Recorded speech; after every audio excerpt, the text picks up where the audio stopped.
দেশের সংকট সমাধানে বিএনপি সরকার ব্যর্থতার পরিচয় দিয়েছে বলে অভিযোগ করেছে জাতীয় নাগরিক পার্টি এনসিপি। দলটির আহ্বায়ক ও বিরোধী দলের চিফ হুইপ নাহিদ ইসলাম বলেছেন, ক্ষমতায় আসার পর স্মরণকালের সবচেয়ে বেশি লোডশেডিং হচ্ছে। সরকার প্রতিটি সংকটের দায় বিগত সরকারের উপর চাপিয়ে নিজেদের দায় এড়িয়ে যাচ্ছে।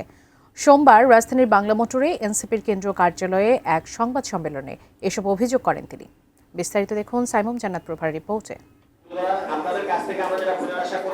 বিএনপি সরকারের ১৮০ দিনের কর্মকাণ্ডকে ব্যর্থ দাবি করে সংবাদ সম্মেলন করে জাতীয় নাগরিক পার্টি এনসিপি।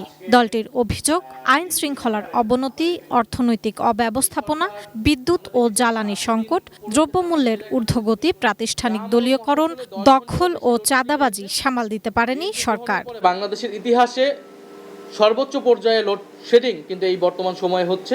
গ্রাম এবং মফস্বলে 10 ঘন্টারও বেশি লোডশেডিং হয়েছে। আমরা দেখছি এই 6 মাসের যে কোনো সংকটের কথা আসলেই বর্তমান বিএনপি সরকার হয় অন্তর্বর্তী সরকারের উপর দায় চাপাচ্ছে অথবা ফ্যাসিস্ট সরকারের উপর দায় চাপাচ্ছে, কিন্তু আমরা মনে করি এটি কোনোটাই গ্রহণযোগ্য না।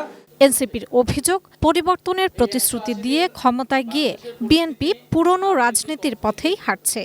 উৎপাদন ও সরবরাহ ব্যবস্থার সিন্ডিকেট ভাঙা এবং জ্বালানি সংকট নিরসনে কার্যকর কোনো ব্যবস্থা নিতে পারেনি সরকার। আমাদের অর্থনৈতিক খাতে জ্বালানি, বিদ্যুৎ এবং কৃষি উপকরণের সংকট শিল্প উৎপাদন এবং জীবনযাত্রাকে বিপর্যস্ত করেছে। সিন্ডিকেট ভাঙার বদলে নতুন অংশীদারিত্ব তৈরি হয়েছে। আমরা বিভিন্ন প্রতিষ্ঠানগুলোকে দলীয়করণ করা হচ্ছে, সংস্কারগুলোকে বাতিল করে দুর্বল আইন প্রণয়ন করা হচ্ছে। রাজনৈতিক পরিবেশ, গণতান্ত্রিক পরিবেশ ক্রমশ সংকুচিত হচ্ছে। নাহিদ ইসলাম বলেন, ভারতে শেখ হাসিনাকে রাজনৈতিক কার্যক্রম পরিচালনার সুযোগ দেওয়া এবং বাংলাদেশের সঙ্গে দেশটির কূটনৈতিক সম্পর্ক রাখা পরস্পর সাংঘর্ষিক। বাংলাদেশ যে স্বাধীনভাবে পররাষ্ট্রনীতি। সাইমুম জান্নাত প্রভা, এটিএন নিউজ, ঢাকা।